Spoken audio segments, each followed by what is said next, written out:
nonstick Friedent, regular or new sugar-free. Friedent's the one that tastes great and won't stick.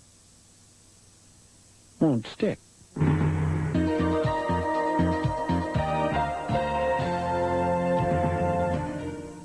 I'm Kathy Daly. Tonight on the CBC Alberta News. 124 years. A big birthday bash for Canada. And in Wainwright, these people say they have the cure for our country's national unity problems. A fragile truce in Yugoslavia. And the Army moves in to help firefighters battle a huge blaze in Quebec.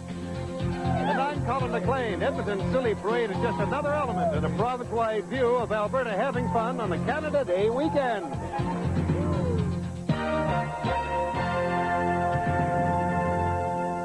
It was 124 years ago today our country was born, and through those years a lot of people have questioned how Canada ever survived. Well, this year was no different, but today millions of Canadians put those questions aside, took up their flags, and celebrated.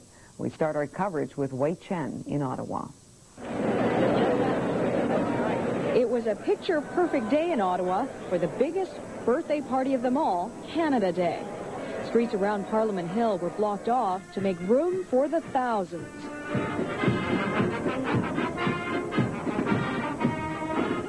As the Queen's representative in Canada, Governor General Raina Tishon took the salute and inspected the Guard of Honor. In his address, the Governor General also stressed national unity. We cannot sleepwalk into the future, not while there are those who would try to convince us that the way to strengthen Canada is to dismember it, not while there is one person who still believes that there are groups labeled us and them in Canada. I think the Governor General put it properly when he said there shouldn't be any them and us. We're all Canadians and we're all together. And the day was filled with symbols of unity, singing of the national anthem, raising the Canadian flag. We came all the way here to celebrate, show the kids what Canada Day is all about, and hopefully there'll still be a country for them to come to when they're our age.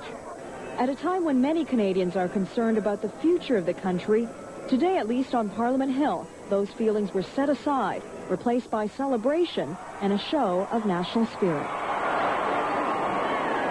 Wei Chen, CBC News, Ottawa. While people across the country were celebrating Canada Day today, two people in Calgary had a special reason to remember this day.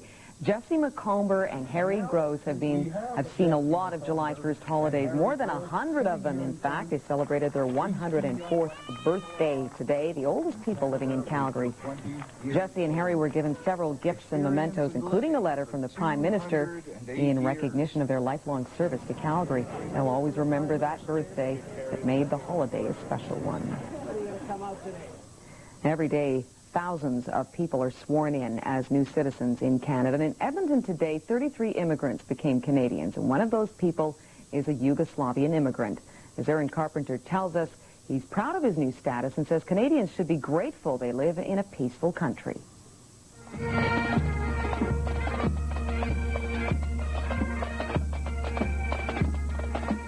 Citizenship Court on Canada Day, a significant occasion for these 33 immigrants being sworn in as Canadians.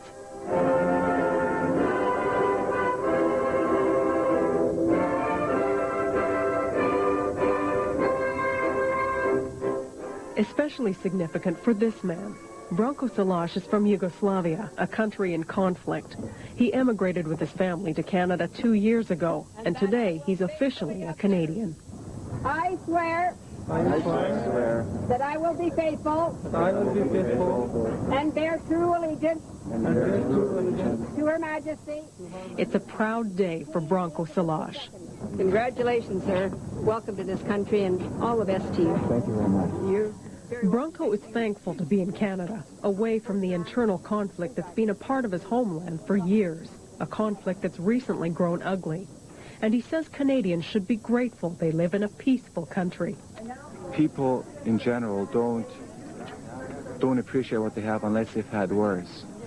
And I believe that's where we're at here. And maybe if we see other viewpoints coming in, we'll appreciate more what we do have here. and just try to solve that one little problem we do have, especially with the French people in Canada. Branko says Canada's diversity is partly why he likes it so much. It's got diverse people. It's one of the unique countries in the world today. If you have a lot of different nationalities, it tends to create a conflict or even war in some. Now that he's a Canadian citizen, Branko plans to further his education and land a good job. Well, it's a rich capitalist country. I hope to just get a piece of it like every 26 other million Canadians and enjoy myself and be happy.